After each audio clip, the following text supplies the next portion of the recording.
Meu nome é Mariana e completei 24 anos hoje. Em vez de comemorar, estou trabalhando em um turno de 12 horas no Hospital Municipal. A pior mensagem de aniversário de todas acabou de iluminar meu celular. Vendemos seu carro. A família vem em primeiro lugar. Agradeça por deixarmos você morar aqui de graça. Meu coração despencou. Aquele carro era meu. Cada centavo pago com meu salário de enfermeira. Então veio a segunda mensagem sobre a faculdade do meu irmão. 6.000 reais devidos esta semana. Eles já tinham tirado de mim antes, mas desta vez seria diferente. Eu só não sabia o quão diferente ainda. Antes de continuar minha história, se você está assistindo, por favor, deixe um comentário me dizendo de onde você é. Clique no botão de curtir e inscreva-se para ouvir mais histórias sobre se defender quando a família passa dos limites. Crescer na casa dos santos significava uma coisa: hierarquia. Meu pai, Francisco, governava com autoridade de ferro. Minha mãe, Célia, seguia sua liderança sem questionar, e meu irmão mais novo, Daniel, era o filho de ouro que não podia fazer nada de errado. Essa dinâmica moldou nossa família desde que me lembro. Comecei a trabalhar aos 16 anos, cuidando dos filhos dos vizinhos e fazendo turnos de fim de semana no mercado local. Aos 18, não me era mais permitido viver de favor. Foi quando os pagamentos do aluguel começaram. Apesar de ainda estar no ensino médio, R$ 800 mensais iam direto para meus pais, embora eu nunca tenha visto nenhuma melhoria na casa que pudesse ter vindo da minha contribuição. Enquanto isso, Daniel desfrutava de total liberdade financeira. Seu quarto cheio de consoles, de videogame, tênis caros e o que mais lhe chamasse a atenção. Meus pais financiavam seus hobbies, equipamentos esportivos e até mesmo seu primeiro carro quando ele fez 16 anos. Um contraste gritante com a minha realidade. A apropriação nunca parou apenas no dinheiro. Quando ganhei uma pequena bolsa de estudos para o curso técnico, meus pais insistiram que eu a entregasse, já que eles me forneciam um teto. Quando minha avó me deixou seu colar de pérolas, ele misteriosamente apareceu no pescoço da minha mãe em um evento de família. A família compartilha, ela explicou quando a questionei. Apesar desses obstáculos, segui minha carreira de enfermagem com determinação. Aulas na faculdade entre os turnos, estágios clínicos, nos fins de semana e sessões de estudo tarde da noite finalmente me renderam meu diploma de enfermeira. O hospital me contratou imediatamente após a formatura e eu finalmente senti uma sensação de conquista que minha família não poderia diminuir. No mês passado, fui promovida a enfermeira-chefe da ala pediátrica. Meus colegas trouxeram cupcakes e cartões para comemorar. Uma enfermeira, Amanda, até me deu um pingente de estetoscópio para minha pulseira, para a estrela em ascensão, disse ela com orgulho genuíno. Esses pequenos momentos de reconhecimento significavam tudo para mim, já que nunca vinham de casa. O carro representava minha primeira independência real. Um Toyota Corolla usado, nada sofisticado, mas completamente meu. Economizei por 2 anos, pesquisei modelos confiáveis e negociei o preço sozinha. No dia em que o trouxe para casa, meu pai zombou. Poderia ter conseguido um negócio melhor se tivesse pedido, mas eu não me importei. As chaves na minha mão simbolizavam algo que ele não podia controlar. Para o meu aniversário este ano, eu havia planejado uma pequena comemoração após o meu turno. Nada extravagante, apenas um jantar com amigos em um restaurante no centro. Eu até me permiti comprar um vestido novo para a ocasião, algo que raramente fazia. A escala do hospital inicialmente me colocou para trabalhar, mas não me importei. Minha verdadeira celebração viria depois. As tensões em casa aumentaram nas últimas semanas com a chegada das cartas de aceitação da faculdade de Daniel. Meus pais sorriam de orgulho a cada uma, exibindo-as na geladeira como troféus. Seu irmão vai longe, meu pai anunciava repetidamente durante o jantar. A comparação não dita pairava no ar a cada vez. No último domingo, eles fizeram um jantar em família para anunciar que Daniel havia escolhido a Universidade Estadual, o melhor curso de administração da região, proclamou meu pai. Ninguém mencionou como essa escolha de prestígio seria financiada. Agora eu entendia o porquê. Eles estavam planejando usar meus recursos o tempo todo. Minha mãe frequentemente me lembrava de como eu era sortuda por eles ainda me permitirem morar em casa, apesar do meu emprego em tempo integral. A maioria dos pais cobraria muito mais, ela dizia. Eu havia procurado apartamentos, mas o mercado imobiliário em nossa área tornava a mudança financeiramente desafiadora, especialmente com os empréstimos estudantis pairando sobre mim. Calculei que mais um ano em casa me permitiria economizar o suficiente para um depósito de segurança e 6 meses de aluguel. Uma meta agora comprometida por sua última exigência. O que meus pais nunca reconheceram foi o quanto eu contribuía além do aluguel. As compras do mês muitas vezes apareciam na geladeira após minhas idas ao mercado. Reparos domésticos aconteciam sob minha coordenação. As contas eram pagas em dia porque eu configurei débitos automáticos da minha conta. Eu funcionava mais como uma provedora do que como uma dependente. No entanto, a narrativa nunca mudava. À medida que meu aniversário se aproximava, recebi dicas sutis de que qualquer celebração seria ofuscada pelos preparativos da faculdade de Daniel. Precisamos focar nas coisas importantes que estão por vir, disse minha mãe quando mencionei tirar um dia de folga. A mensagem era clara. Meus marcos não eram prioridade. O que eu não percebi foi que eles não estavam apenas dispensando meu aniversário. Eles estavam ativamente planejando usá-lo como a oportunidade perfeita para me pegar de surpresa com suas exigências. Afinal, quem causaria um drama familiar no próprio aniversário? Eles contavam com meu histórico de aquiescência, meu padrão de colocar a harmonia familiar acima das minhas próprias necessidades. Era o momento perfeito para atacar. A manhã do meu aniversário começou como qualquer outra. Nenhum cartão me esperava no meu lugar na mesa do café da manhã. Nenhum desejo de feliz aniversário veio enquanto eu me preparava para o trabalho. Eu disse a mim mesma que não importava. Meu valor não era determinado pelo reconhecimento deles. Ainda assim, a completa ausência de reconhecimento doeu de uma forma que tentei não examinar muito de perto. A ala pediátrica fervilhava com o caos controlado de sempre naquela manhã. 2 novas internações antes das 9. Uma mãe de primeira viagem nervosa com perguntas intermináveis e prontuários que de alguma forma se multiplicavam quando eu não estava olhando. Mergulhei no trabalho, encontrando conforto na rotina estruturada e no propósito claro de cuidar dos outros. Por volta do meio-dia, Amanda apareceu no posto de enfermagem com um pequeno cupcake coberto com uma única vela. "Faça um pedido", ela sussurrou, mantendo o gesto privado, pois sabia que eu não gostava de ser o centro das atenções. O pequeno ato de bondade quase me levou às lágrimas. "Vamos jantar depois da troca de turno. Se você ainda estiver afim", ela me lembrou. A Carla e a Thaís já reservaram a mesa no Giovanni's. Eu assenti, de repente grata por essas amizades que se desenvolveram nos corredores do hospital e nos quartos dos pacientes. "Não perderia por nada", respondi, já ansiosa para relaxar com pessoas que realmente valorizavam minha presença. Até o Dr. Rezende notou ao passar. "A aniversariante ainda no batente. Isso que é dedicação, Santos. Este lugar tem sorte de ter você." Seu comentário casual carregava mais apreço genuíno do que eu ouvira da minha família em anos. Às 2 da tarde, eu já tinha quase esquecido a decepção da manhã.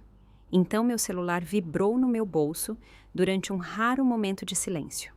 Pensando que poderiam ser desejos de aniversário de uma tia ou primo, verifiquei a tela. "Pai, vendemos seu carro. A família vem em primeiro lugar. Agradeça por deixarmos você morar aqui de graça." Fiquei olhando para a mensagem, certa de que havia entendido mal. "Meu carro? Aquele estacionado na garagem esta manhã quando saí para o trabalho? Aquele com meu nome no documento?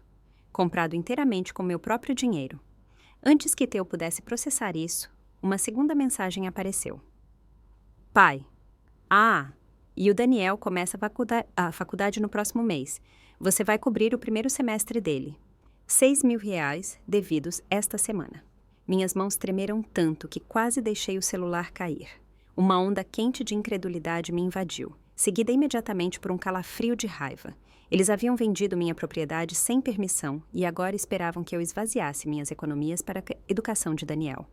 Entrei no almoxarifado para ter privacidade e tentei ligar para meu pai. A ligação foi direto para a caixa postal. Tentei minha mãe em seguida, que atendeu no quarto toque. "Mariana, estou ocupada agora." Ela atendeu com a voz artificialmente alegre. Eu podia ouvir Daniel rindo ao fundo.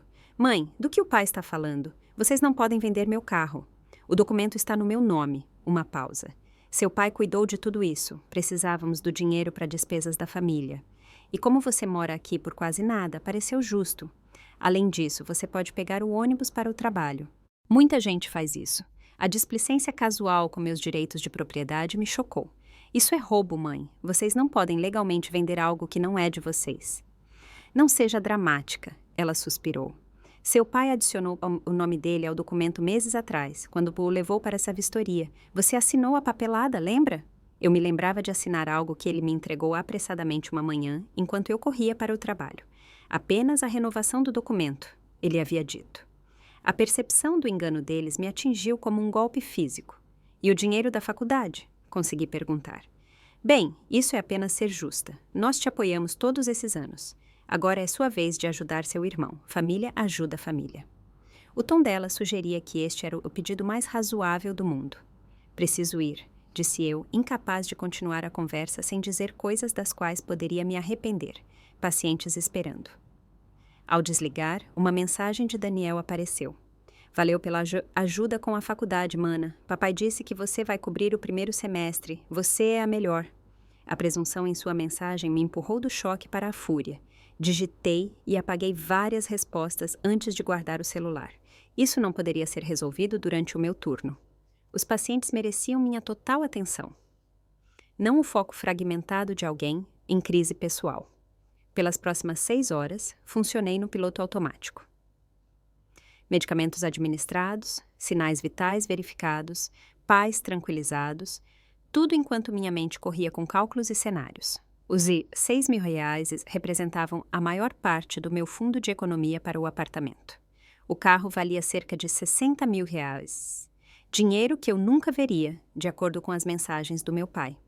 Quando meu turno terminou, eu havia recebido mais 3 mensagens do meu pai, cada uma mais exigente que a anterior. Pai, precisamos do dinheiro da faculdade até sexta-feira. Pai, sua mãe está estressada com isso. Não dificulte as coisas. Pai, obrigações familiares vêm antes de desejos pessoais. Nós te criamos melhor do que isso. Cancelei o jantar com minhas amigas, prometendo reagendar. Esta situação exigia uma ação imediata e eu precisava de toda a minha energia para o confronto que viria. A ironia não me passou despercebida. Outra celebração de aniversário sacrificada pelo drama familiar. A viagem de ônibus para casa levou 40 minutos, em comparação com meus habituais 15 minutos de carro. Cada parada me deu mais tempo para fortalecer minha determinação. Isso acabaria esta noite, de um jeito ou de outro. Quando entrei pela porta da frente, o cheiro de carne de panela enchia a casa. A refeição preferida da minha mãe para celebrações familiares ou conversas difíceis. A mesa estava posta com a louça boa. Outro sinal de alerta. Aí está ela, meu pai chamou de sua poltrona, sem se dar ao trabalho de desviar o olhar da televisão. A aniversariante finalmente em casa. O jantar está quase pronto. Coloquei minha bolsa no chão com cuidado. Onde está meu carro? Vendi esta manhã. O cara nos deu dinheiro vivo. Ele finalmente se virou para me olhar, com uma expressão desafiadora. Bom momento também, com a mensalidade do Daniel vencendo. Você não tinha o direito, disse eu, mantendo a voz firme. Aquilo era minha propriedade. Minha mãe saiu da cozinha, secando as mãos em uma toalha. Não vamos começar a noite com discussões. Fiz sua sobremesa favorita. Bolo de brigadeiro não conserta um roubo, mãe. Daniel desceu as escadas correndo, alheio à tensão. E aí, fada da mensalidade? Ele brincou, socando meu braço de leve. Papai disse que você vai cobrir o primeiro semestre. Ótimo momento, já que acabei de encomendar meu novo notebook para a faculdade. A presunção casual em sua voz fez algo estalar dentro de mim. Anos de acomodação, aceitação e ajuste às suas exigências cristalizaram-se em um único momento de clareza. Isso não aconteceria novamente. O jantar está pronto, anunciou minha mãe, gesticulando em direção à sala de jantar. Vamos todos nos sentar como uma família de verdade. A refeição começou com uma conversa fiada e tensa. O tempo, fofocas do hospital, o dormitório de Daniel, nenhuma menção ao meu aniversário, ao carro ou à exigência da faculdade. Eu mal toquei na comida, esperando. Finalmente, enquanto minha mãe servia a sobremesa, meu pai pigarreou. Então, sobre a faculdade do Daniel, precisamos do cheque até sexta-feira. A universidade quer o primeiro pagamento antes da matrícula. Coloquei meu garfo na mesa com cuidado. Eu não vou pagar a faculdade do Daniel. O silêncio que se seguiu pareceu físico, pressionando minha pele. Como assim você não vai pagar? A voz do meu pai permaneceu conversacional, mas seus nós dos dedos embranqueceram ao redor do copo d'água. Significa não. Eu não vou te dar R$ 6.000. Não vou cobrir a educação do Daniel. E você não tinha o direito legal de vender meu carro? Minha mãe interveio. Mariana, seja razoável. Nós te demos tudo. Uma casa, apoio durante a faculdade de enfermagem, refeições em família todas as noites. Eu paguei pela minha faculdade, eu pago aluguel, eu compro comida e aquele carro era meu, comprado com meu dinheiro, com meu nome no documento, até que o papai cometeu fraude, adicionando o nome dele sem meu conhecimento. O rosto do meu pai escureceu. Sua ingrata! Eu pago R$ 800 de aluguel por mês, mais contas, mais compras. Isso dificilmente é de graça. Isso não é nada comparado ao custo dos apartamentos. Ele gritou, a máscara da razoabilidade escorregando. Então, talvez seja a hora de eu conseguir meu próprio apartamento. Daniel olhava de um para o outro, a confusão substituindo sua presunção anterior. Espera, então você não vai pagar minha faculdade? O papai disse que estava tudo arranjado. Virei-me para ele. Não, Daniel, não vou pagar sua faculdade. O papai vendeu meu carro ilegalmente e aparentemente embolsou o dinheiro. Você terá que solicitar um financiamento estudantil como a maioria dos estudantes. Isso é ridículo. Meu pai se levantou, o guardanapo caindo no chão. Seu irmão merece uma educação. A família apoia a família. Engraçado como esse apoio só flui em uma direção, respondi, permanecendo sentada. Quando precisei de ajuda com as matérias básicas de enfermagem, trabalhei em turnos duplos. Quando precisei de uniformes, peguei horas extras no fim de semana. Quando meu carro precisou de reparos, peguei o ônibus até economizar o suficiente. Onde estava o apoio da família então? Minha mãe começou a chorar, sua tática preferida quando os confrontos aumentavam. Por que você está fazendo isso conosco? Com seu irmão? Nós somos uma família. Família não rouba um do outro. Família não falsifica assinaturas em documentos de transferência. Família não exige as economias de alguém como uma obrigação. O rosto do meu pai ficou num tom alarmante de vermelho. Você tem duas opções, Mariana. Ou você assina o cheque para a faculdade do seu irmão até sexta-feira, ou encontra outro lugar para morar. A família vem em primeiro lugar e se você não pode priorizar a família, não merece fazer parte desta. Levantei-me lentamente, igualando sua postura. Essa é sua decisão final? E se você sair por aquela porta sem concordar em ajudar? Ele continuou como se eu não tivesse falado. Você está morta para mim. Morta para mim. Nenhuma filha minha seria tão egoísta. A ameaça que havia funcionado tantas vezes antes, me mantendo na linha, mantendo a dinâmica familiar, desta vez não teve efeito. Algo havia mudado fundamentalmente dentro de mim. Uma mudança tão profunda que me senti fisicamente diferente ali, de pé. Terei minhas coisas fora até de manhã, disse eu baixinho. Minha mãe ofegou. Você não pode estar falando sério. Para onde você vai? O que você vai fazer? Eu vou dar um jeito, eu sempre dou. Virei-me para sair da sala de jantar. Ela está blefando, disse Daniel, quebrando a tensão.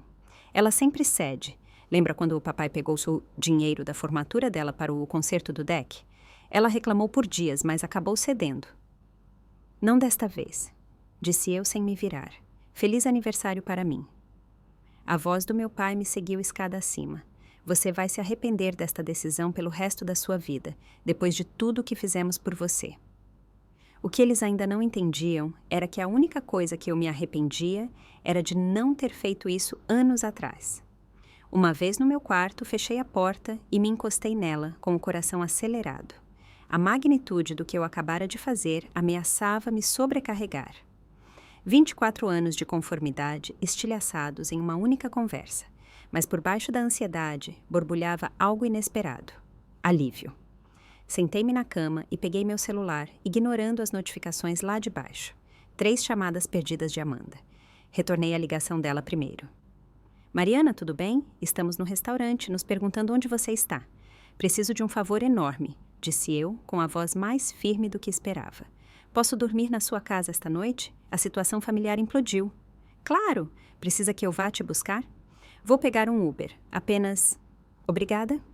Em seguida, liguei para a Carla, outra enfermeira do meu andar que havia mencionado recentemente que seu condomínio tinha vagas. Alguma chance daquele apartamento de um quarto ainda estar disponível? Preciso me mudar imediatamente. Enquanto minha família continuava o jantar lá embaixo, comecei um inventário metódico da minha vida. Roupas, documentos essenciais, equipamentos de enfermagem e lembranças pessoais foram para pilhas. O que caberia em 2 malas, o que importava mais. Enquanto eu organizava, memórias de manipulações financeiras anteriores surgiram. Meu primeiro salário do hospital, quando meu pai insistiu que eu contribuísse para os fundos de férias da família, que de alguma forma só cobriram a viagem deles para a Flórida. A vez em que minha tia me deu R$ 1.500 de Natal, que minha mãe guardou para manter seguro e nunca devolveu. O cheque de reembolso do financiamento estudantil, que misteriosamente precisou cobrir despesas da casa. Cada instância parecia isolada, razoável, quando enquadrada como necessidade familiar. Enfileiradas, formavam um padrão de abuso financeiro sistemático que roubou mais do que dinheiro. Eles haviam tirado minha autonomia, meus limites e quase minha autoestima. Peguei meu notebook e verifiquei minhas contas bancárias. Após os pagamentos de aluguel, financiamento estudantil e despesas regulares, eu havia economizado pouco mais de R$ 30.000 para os custos do apartamento. Não era o suficiente para os melhores lugares, mas era o suficiente para começar em algum lugar novo. Uma mensagem de Thaís, outra amiga enfermeira. Meu primo gerencia o condomínio Vista Verde, econômico, bairro seguro. Quer que eu ligue para ele? O apoio se materializou de lugares inesperados, pessoas que eu não percebia que estavam observando, notando os sinais sutis da minha situação familiar, agora se apresentavam com ofertas de ajuda. Enquanto arrumava meu armário, descobri a pasta com os documentos do meu carro. O documento original mostrava apenas meu nome, mas anexado estava um novo registro com a assinatura do meu pai falsificada ao lado da minha. Metodicamente, fotografei cada documento, cada recibo, cada comprovante de compra e propriedade. Na gaveta da minha escrivaninha, encontrei anos de recibos de aluguel escritos à mão pelo meu pai, R$ 800 mensais desde os 18 anos. Quase R$ 58.000 pagos aos meus pais em 6 anos. Eu havia insistido em recibos para fins de imposto de renda, uma ficção que eles aceitaram sem questionar. Agora, aqueles pedaços de papel forneciam um registro de minhas contribuições. Mais fundo na gaveta, jaziam extratos bancários mostrando saques para despesas domésticas, listas manuscritas de itens comprados para a família e notas sobre contas que eu havia coberto durante meses apertados. Eu, inconscientemente, vinha documentando o desequilíbrio financeiro há anos. Por volta das 10 da noite, ouvi a porta do quarto dos meus pais se fechar. Os sons do videogame de Daniel vinham por baixo da minha porta. Continuei a arrumar as malas metodicamente, agora pegando minha certidão de nascimento, CPF e passaporte de seu esconderijo dentro de um livro antigo. Meus diplomas e certificações de enfermagem foram para uma pasta protetora. O estetoscópio que minha instrutora clínica me presenteou na formatura. A pequena caixa de madeira contendo os brincos da minha avó, que eu consegui manter escondidos quando o resto de suas joias desapareceu na coleção da minha mãe. À meia-noite, 2 malas e uma mochila continham as porções portáteis da minha vida. Minhas estantes, cama e escrivaninha ficariam para trás. Pequenos sacrifícios pela liberdade. Durante essas horas de preparação, um plano se formou, não apenas para a fuga imediata, mas para a justiça a longo prazo. Usando meu notebook, criei uma planilha abrangente. Cada transação financeira, cada empréstimo nunca pago, cada item tirado, cada contribuição esperada ou exigida. A venda do carro, aproximadamente R$ 60.000. Aluguel mensal por 6 anos, R$ 58.000. Despesas domésticas além do aluguel, cerca de R$ 35.000. O dinheiro da formatura para o reparo do deck, R$ 5.000. Dinheiro do financiamento estudantil redirecionado para necessidades familiares, R$ 20.000.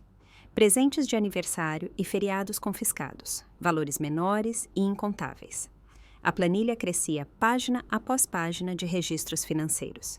Estimativas conservadoras colocavam o total em mais de R$ 178.000 tirados de mim desde que fiz 18 anos. Dinheiro que deveria ter comprado minha liberdade anos atrás. Em um documento separado, redigi uma carta formal, não uma nota de raiva ou acusação, mas uma prestação de contas profissional dos fundos devidos, da propriedade vendida ilegalmente e da minha intenção de buscar reparações legais se não fosse resolvido.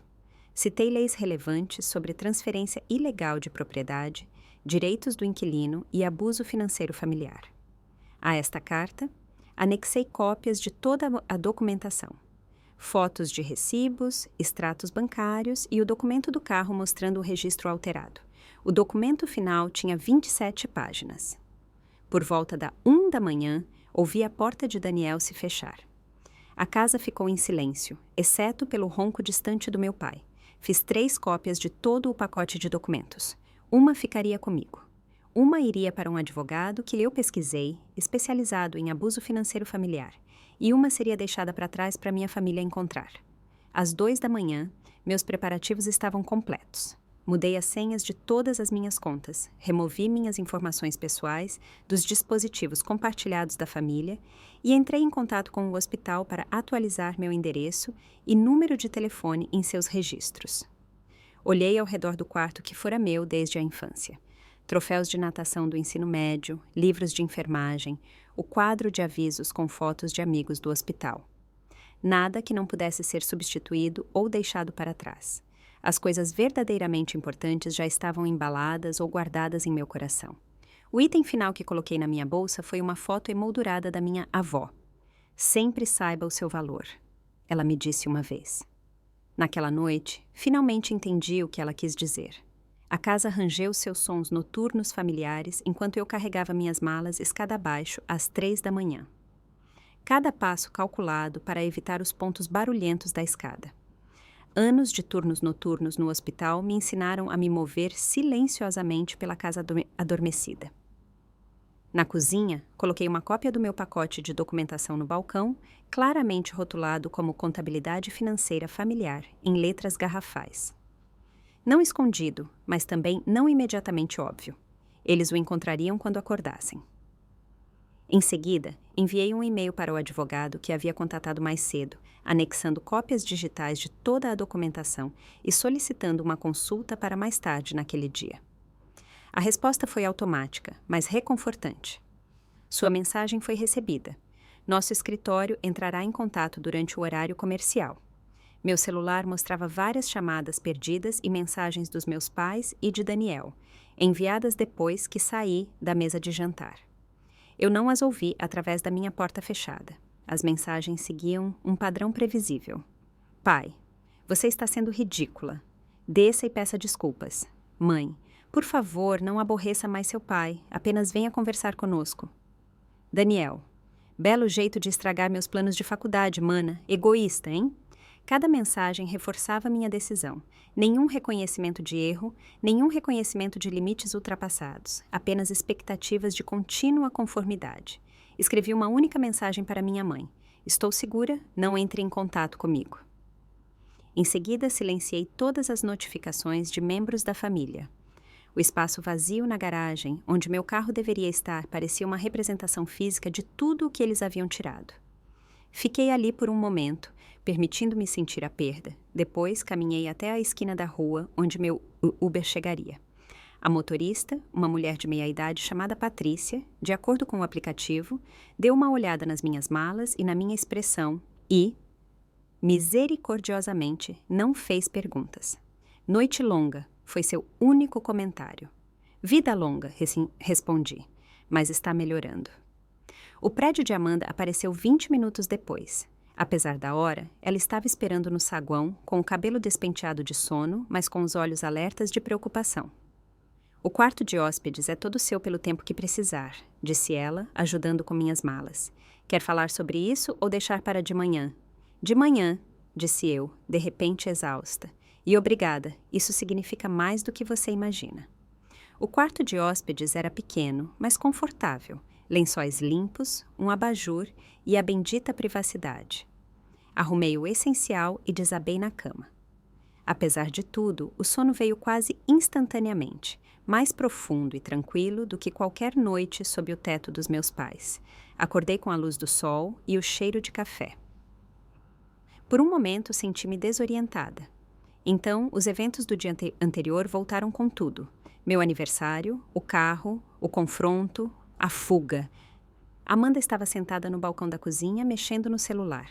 Bom dia, guerreira. Como está se sentindo?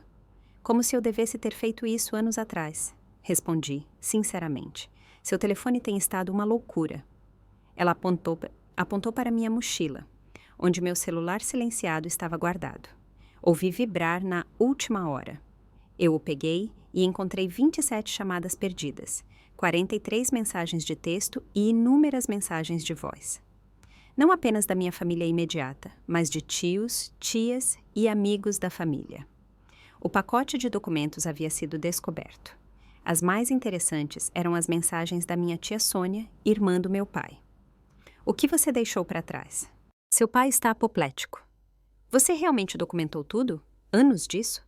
Eu não tinha ideia de que isso estava acontecendo. Nenhum de nós tinha. Eles estão em pânico total aqui. Seu pai está ligando para todo mundo. Bebi um gole de café enquanto rolava pelas consequências digitais da minha partida. As mensagens da minha mãe mudaram da raiva para a manipulação. Como você pôde fazer isso conosco? Sua própria família? Seu pai pode perder o emprego se isso vazar. Por favor, volte para casa. Podemos discutir isso razoavelmente. Daniel está arrasado. O futuro dele está em jogo. As mensagens do meu pai seguiram uma trajetória diferente. Isso é calúnia. Nós te demos tudo. Você vai se arrepender dessa traição. Ninguém vai acreditar em você em vez de seus próprios pais. Ação legal contra a família? Você enlouqueceu. E, finalmente, o mais revelador. O que é preciso para fazer isso desaparecer? Diga seu preço. Então era isso. Quando confrontado com evidências de anos de exploração financeira, sua resposta foi tentar outra transação. Tudo reduzido a valor monetário. As mensagens de Daniel me surpreenderam mais. Pai está surtando com o que quer que você tenha deixado. O que você fez? É verdade que eles venderam seu carro sem permissão? Isso é muita sacanagem. Papai diz que você está inventando coisas, mas a mamãe não para de chorar. O que é real aqui? O primeiro indício de que talvez meu irmão não fosse totalmente cúmplice, apenas se beneficiando da dinâmica familiar sem questionar suas bases.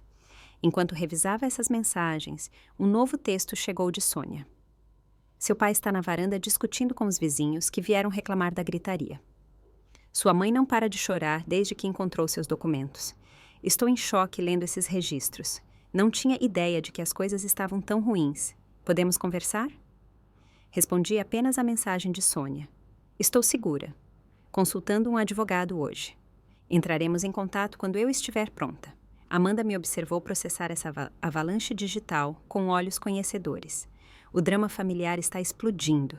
Eles encontraram o que eu deixei, expliquei. Uma contabilidade completa de cada real que eles tiraram de mim ao longo dos anos. Cada manipulação, cada roubo com documentação. Nossa, ela sussurrou. Não é de admirar que estejam surtando. Qual é o seu próximo passo? Reunião com um advogado às 11h, depois procurar um apartamento. Recomeçando, ela assentiu. Estou de folga hoje. Quer um reforço? A oferta de apoio quase desfez minha compostura. Isso seria incrível. Enquanto tomava banho e me preparava para o dia, meu telefone continuava sua dança de vibração silenciosa. Novos jogadores entraram no drama. Tio Roberto. Seu pai diz que você está fazendo acusações falsas. O que está acontecendo? Prima Jennifer. Todo mundo está falando sobre um documento que você deixou. Minha mãe está chorando. O que aconteceu? Amigo da família Marcos. O Francisco me pediu para entrar em contato. Diz que houve um mal-entendido. O sistema familiar se mobilizando para restaurar o equilíbrio, para trazer o membro rebelde de volta à linha. Mas seus esforços eram direcionados ao alvo errado. Eu não era rebelde. Eu era livre. Antes de sair para o escritório do advogado, enviei uma única mensagem de grupo para minha família estendida. Por anos, sofri exploração financeira por parte de meus pais. Ontem, eles venderam meu carro sem permissão e exigiram que eu pagasse a faculdade de Daniel. Deixei uma documentação abrangente de todo o abuso financeiro com um advogado. Estou segura, mas não voltarei para aquela casa. Por favor, respeitem minha privacidade durante este tempo. Então, desliguei meu telefone completamente. Qualquer que fosse a tempestade que estivesse se formando sobre a casa da minha família, eu não seria pega na chuva. A reunião com a advogada Judith Bennett correu melhor do que o esperado. Depois de revisar minha documentação, ela confirmou o que eu já suspeitava. Eu tinha um caso forte para a recuperação de bens. A venda do carro é a questão mais clara, explicou ela. Falsificar assinaturas em documentos de transferência é fraude, pura e simplesmente.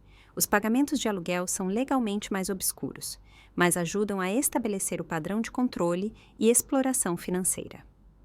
Ao final de nossa consulta de 90 minutos, tínhamos um plano.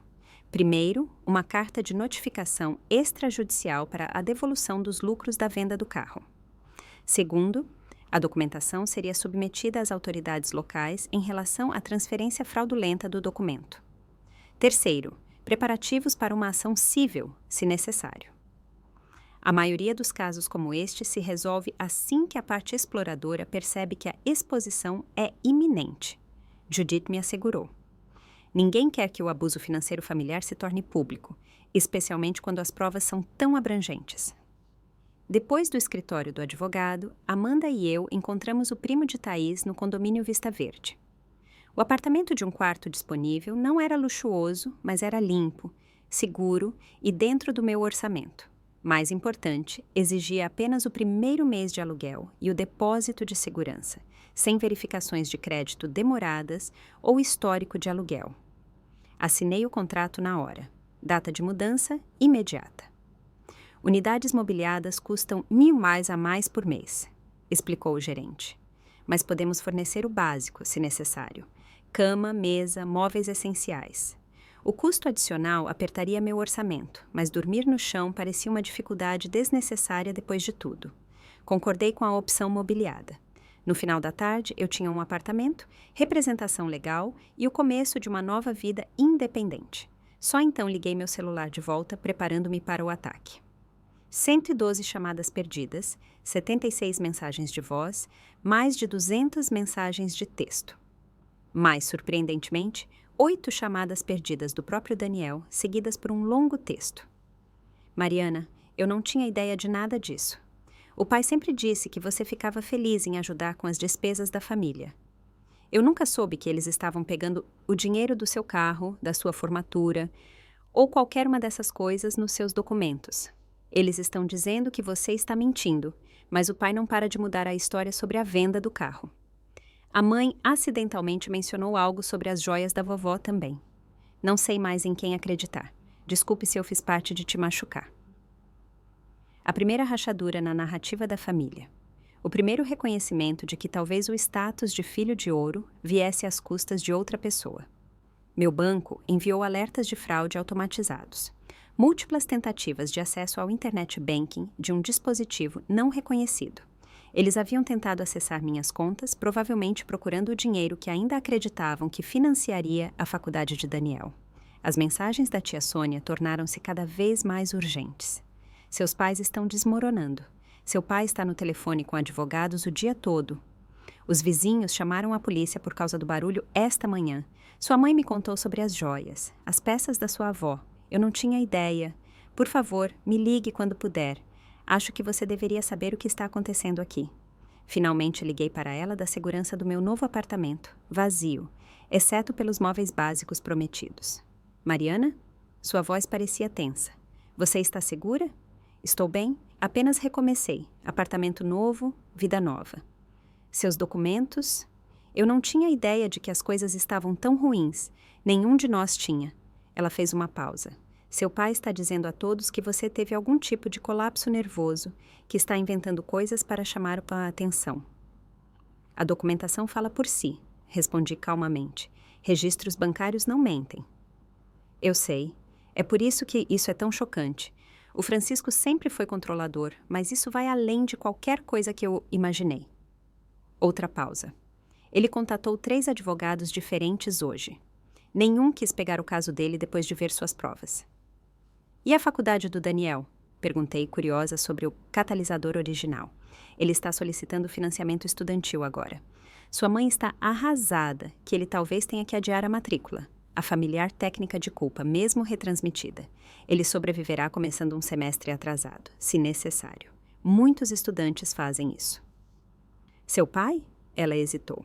Ele tentou registrar seu carro como roubado esta manhã. O policial pediu o documento, e quando seu pai mostrou o documento alterado, o policial reconheceu a falsificação imediatamente. Há rumores de possíveis acusações. As consequências se desdobrando mais rápido do que eu mesma havia antecipado. Não era minha intenção. Eu sei, querida, mas as ações têm consequências. Até mesmo as do Francisco. Sua voz suavizou. Sua avó estaria orgulhosa de você. Ela sempre se preocupou que o Francisco fosse muito controlador com dinheiro. A conversa continuou, preenchendo detalhes do colapso familiar que ocorria do outro lado da cidade. Meu pai alternando entre raiva e pânico. Minha mãe alternando entre lágrimas e recriminações. Daniel cada vez mais retraído enquanto processava a verdadeira dinâmica da família. Depois de desligar, sentei-me no meu apartamento quase vazio, cercada por malas e móveis básicos de aluguel. Tudo o que eu possuía no mundo cabia naquele pequeno espaço. No entanto, de alguma forma, eu nunca me senti tão rica. Amanda mandou uma mensagem. Jantar na minha casa hoje à noite. Toda a equipe do andar está vindo. Nenhum aniversário deve passar sem comemoração. Naquela noite, cercada por colegas que se tornaram amigos, tive uma celebração de aniversário não contaminada pela manipulação familiar. Pequenos presentes apareceram. Uma planta para meu novo apartamento, vales presente para utensílios domésticos, uma licença de enfermagem emoldurada para substituir a que ficou para trás. A Mariana, Amanda brindou, levantando sua taça, que finalmente percebeu que seu valor não é determinado por aqueles que tentam diminuí-lo. Mais tarde, naquela noite, no meu novo apartamento, permiti-me processar totalmente a magnitude da mudança. O luto pelo relacionamento familiar que eu sempre quis, mas nunca tive. A raiva por anos de exploração, o medo de um futuro incerto, mas principalmente o profundo alívio de finalmente viver autenticamente. Meu telefone continuou a coletar mensagens de membros da família, o tom deles evoluindo à medida que a realidade da minha partida e da documentação se assentava. Do meu pai. A polícia veio fazer perguntas sobre a venda do carro. É isso que você queria? Destruir sua família? Da minha mãe. Por favor, nos ligue. Seu pai está falando em se mudar para evitar o constrangimento. O que as pessoas vão pensar? De Daniel. Eu solicitei o financiamento estudantil hoje. O pai está furioso. Diz que o crédito dele será afetado. É por isso que você sempre parecia estressada com dinheiro? Eles estavam pegando o seu o tempo todo? Cada mensagem revelava mais sobre as prioridades deles. Reputação, aparências, conveniência, não remorso pelo dano causado ou reconhecimento dos limites violados. A advogada ligou com uma atualização. O advogado do seu pai me contatou. Eles estão dispostos a discutir os termos de um acordo em relação ao carro e outras questões financeiras. Tão rápido? Perguntei surpresa. As provas são esmagadoras. Além disso, há uma potencial exposição criminal com o documento falsificado. Eles estão motivados a resolver isso discretamente. Ao final da minha semana de aniversário, minha nova vida começou a tomar forma. Mobília básica preencheu meu apartamento. O hospital aprovou meu pedido de turnos adicionais para reconstruir minhas economias. Os amigos continuaram oferecendo apoio de maneiras inesperadas. Mais significativamente, meu pai, através de seu advogado, concordou em devolver o valor total do carro, mais uma compensação adicional por outra exploração financeira documentada. O acordo total, R$150 mil. Não tudo o que era devido, mas o suficiente para garantir meu novo começo sem batalhas legais prolongadas.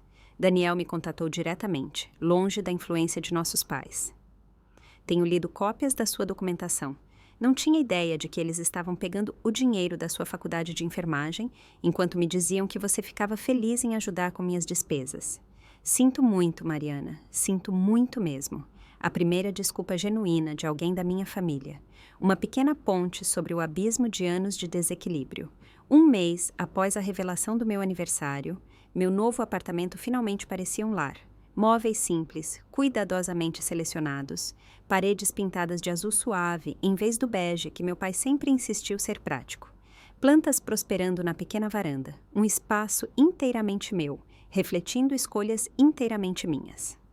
O acordo financeiro chegou via cheque administrativo, exatamente como negociado. Nenhuma nota pessoal o acompanhava, apenas a documentação legal dos fundos transferidos para resolver todas as reivindicações. Negócio concluído, laços familiares rompidos com a mesma precisão clínica que eles usaram para extrair meus recursos por anos. Aloquei o dinheiro metodicamente. Um carro usado confiável. Modelo diferente do meu anterior, um fundo de emergência, pagamentos do financiamento estudantil, pequenos investimentos para segurança futura. Cada transação, uma declaração de independência. Cada decisão, feita exclusivamente para o meu benefício. Daniel se matriculou em uma faculdade comunitária em vez da universidade estadual, cursando matérias básicas enquanto esperava a aprovação do financiamento estudantil para essa instituição maior. Na verdade, estou economizando dinheiro assim. Ele me mandou uma mensagem. Talvez eu faça um curso técnico aqui primeiro, faz mais sentido financeiramente. Seu despertar financeiro continuou a evoluir através de mensagens regulares e telefonemas ocasionais, sempre quando nossos pais não estavam por perto. O pai tentou pegar dinheiro da minha conta poupança ontem. Peguei ele com meu internet banking aberto no computador dele, finalmente entendendo pelo que você passou. Minha mãe tentou a reconciliação através de intermediários. Primeiro, tia Sônia, depois amigos da família, cada um trazendo mensagens de preocupação materna sem um real reconhecimento do erro. Ela sente sua falta, eles relatavam. A casa parece vazia sem você. Mantive limites educados, mas firmes. Estou bem, construindo uma nova vida. Não estou pronta para contato ainda. Cada mensageiro retornava com esta simples declaração. Cada reação da minha mãe, segundo relatos, era chorosa, mas sem mudança substantiva de perspectiva. Meu pai manteve o silêncio após o acordo, seu orgulho ferido mais do que seu coração. De acordo com relatos da família, ele não entende por que você precisou tornar públicos os assuntos de família. Tia Sônia explicou durante nossas ligações semanais. Ainda vê isso como traição, em vez de autoproteção. A opinião dele importava menos a cada dia. Sua aprovação não era mais a moeda da minha autoestima. Profissionalmente, eu prosperei. A promoção para enfermeira-chefe tornou-se permanente, com dicas da administração de enfermagem sobre um potencial avanço para cargos de gestão, se eu estivesse interessada. A liberdade da drenagem financeira familiar me permitiu buscar certificações adicionais, expandindo minhas opções de carreira. Amanda e as outras enfermeiras permaneceram presenças constantes. Nossa amizade se aprofundando para além da camaradagem no local de trabalho. Almoços de fim de semana, noites de cinema, trilhas em parques estaduais próximos. A família que eu escolhi, em vez da que herdei. 3 meses após minha partida, tia Sônia organizou um encontro cuidadosamente estruturado. Apenas ela, Daniel e eu em um restaurante neutro. Sem paz, sem pressão, apenas conversa. Eu nunca vi isso antes. Daniel admitiu durante o jantar. O quão diferente eles nos tratavam, o quanto tiravam de você enquanto davam para mim. Era tão normal, eu nunca questionei. É assim que os sistemas familiares funcionam, expliquei. Todos desempenham papéis designados. O filho de ouro não vê o fardo do bode expiatório porque não é para ele ver. Sinto muito por ter feito parte disso, disse ele com os olhos baixos. A exigência da faculdade foi a gota d'água, não foi? O carro foi a gota d'água, corrigi. Tirar algo pelo qual eu trabalhei tanto, algo que representava independência. A faculdade foi apenas a confirmação de como eles me viam. Um caixa eletrônico, não uma filha. Sônia estendeu a mão pela mesa para apertar a minha. Sua avó via o que estava acontecendo. Ela tentou intervir antes de falecer. É por isso que ela deixou itens específicos diretamente para você em seu testamento. A maioria dos quais desapareceu de qualquer maneira. Observei sem amargura. Eu falei com sua mãe sobre isso. As joias devem ser devolvidas. A expressão de Sônia ficou séria. Alguns padrões estão se quebrando, Mariana. Lentamente, mas estão. Aquela noite marcou o início da cura. Não com meus pais, mas com os membros da família capazes de crescimento e reconhecimento. Daniel e eu estabelecemos um novo relacionamento baseado no respeito mútuo, em vez de papéis prescritos. Sônia tornou-se uma figura materna substituta, oferecendo o apoio incondicional que minha mãe biológica nunca pôde. 6 meses após a revelação do meu aniversário, recebi uma carta do meu pai. Não um pedido de desculpas ou reconciliação, mas uma notificação. Estamos vendendo a casa, nos mudando para um lugar menor. Se você quiser algum pertence restante, agende a retirada até o final do mês. Daniel me ajudou a recuperar lembranças da infância e bens remanescentes. Meus pais, convenientemente ausentes durante nossa visita agendada. O quarto que eu ocupei por 24 anos, já parcialmente convertido em depósito, minha existência já sendo apagada. Eles estão com dificuldades, Daniel relatou enquanto carregávamos as caixas. O orgulho do pai não o deixa admitir que estava errado, mas a família sabe. Primos, tios, tias, todos viram a documentação. A reputação deles mudou. Consequências sociais que eu não havia antecipado ou buscado, mas talvez necessárias para uma mudança sistêmica. O abusador financeiro familiar exposto não podia mais operar com impunidade. Minha mãe deixou um envelope lacrado na minha cama desfeita. Dentro, o colar de pérolas e os brincos da minha avó, devolvidos sem nota ou explicação. Um reconhecimento silencioso de pelo menos um erro, talvez o único que ela conseguiu admitir. Hoje marca 1 ano desde aquela mensagem de aniversário que mudou tudo. Meu novo apartamento se tornou um verdadeiro lar. Minha carreira continua avançando. Minha situação financeira se torna cada vez mais segura. Mais importante, a ansiedade constante que acompanhava cada interação com meus pais desapareceu, substituída pela confiança em meus limites e decisões. Os relacionamentos familiares continuam evoluindo. Daniel me visita regularmente. Nosso laço de irmãos reforjado em termos mais saudáveis. Sônia e seu marido me incluem em reuniões de feriados, criando novas tradições. Membros da família estendida mantêm conexões livres do controle narrativo de meus pais. Meus pais permanecem figuras distantes. Há atualizações ocasionais recebidas através de canais familiares. Sua casa menor, a aposentadoria antecipada do meu pai, os problemas de saúde da minha mãe, informações que recebo com compaixão, mas distanciamento, mantendo os limites que protegem minha paz duramente conquistada. A lição mais valiosa desta jornada veio de Judith Bennett, durante nossa reunião final após o acordo. Família não é quem compartilha seu DNA, disse ela. Família é quem respeita seus limites, celebra seu sucesso sem inveja e te ama sem condições ou faturas anexadas. Eu construí essa família agora. Amigos que se tornaram irmãs, colegas que se tornaram apoiadores, um irmão recuperado de dinâmicas tóxicas, membros da família estendida que escolheram o relacionamento em vez da lealdade a sistemas prejudiciais. A liberdade pela qual lutei floresceu em algo mais precioso do que mera independência. Tornou-se conexão autêntica, relacionamentos baseados no respeito mútuo, em vez de obrigação ou exploração. A família que eu merecia o tempo todo. Se você está assistindo a isso e algo na minha história ressoa com sua própria experiência, por favor, saiba que você merece mais. O abuso financeiro dentro das famílias muitas vezes não é reconhecido porque é envolto na linguagem da obrigação e da lealdade. Mas o amor não tira, o amor não explora, o amor não vem com etiquetas de preço. Que limites você precisa estabelecer em seus próprios relacionamentos? Você já vivenciou dinâmicas semelhantes em sua família? Compartilhe seus pensamentos nos comentários abaixo. E não se esqueça de curtir e se inscrever se esta história te ajudou a reconhecer padrões em sua própria vida. Lembre-se, às vezes a coisa mais corajosa que você pode fazer é dizer chega e caminhar em direção à vida que você merece. Obrigada por ouvir minha jornada e desejo coragem na sua.